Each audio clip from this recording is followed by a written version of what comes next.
Hello, this is my intro video for Module 1 for my AEP 858 course. My name is Andrea McKenna, and this is my McKenna crew. We are the current Brady Bunch with his and hers. I had 3 girls, and my husband had 2 girls and a boy. They keep us very, very busy. We are constantly doing all sorts of different activities, from sports to music things.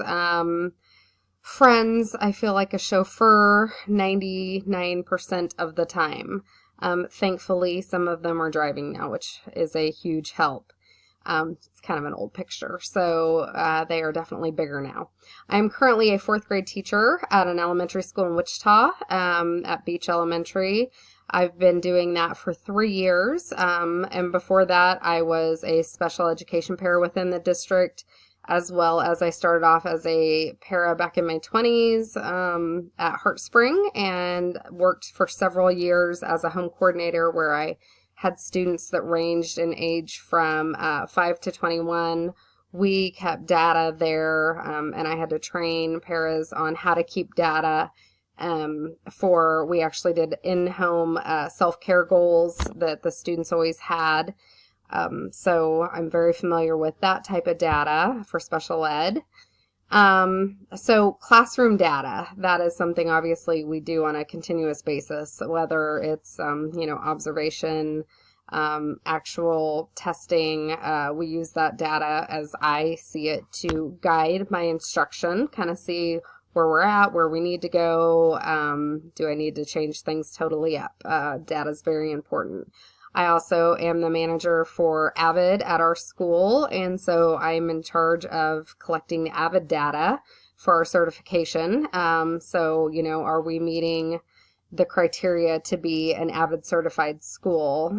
So I always have to look at that and kind of see what we need to do to be where we're supposed to be, because we are K through 5 as an AVID school. Of course, behavior data is sometimes kept within the classroom. I know that we have our behavior team that meets and looks at that data and kind of sees what we need to do with that.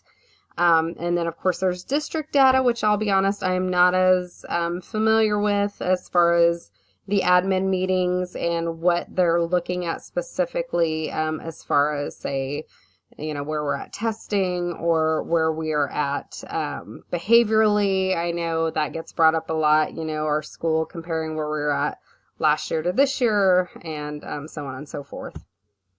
So of course, my critique, informal data I use on a daily basis, observations. We do a lot of whiteboards, questioning, worksheets, different things like that.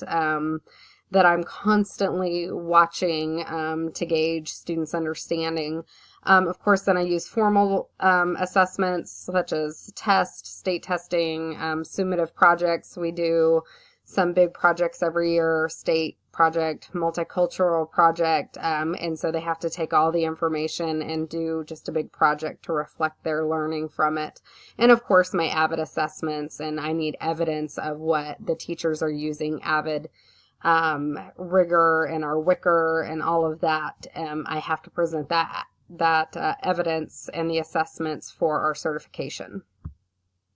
So my plan, actually, because I don't feel like I understand as much as what the district looks at as a whole, so my plan is to meet with my administration team and discuss what exactly they do with the whole district data or the school data and how they formulate goals. I mean, I'm on the leadership team and I know that we do look at data sometimes, but is there anything additional to that they're doing in their admin meetings downtown when all the principals are meeting?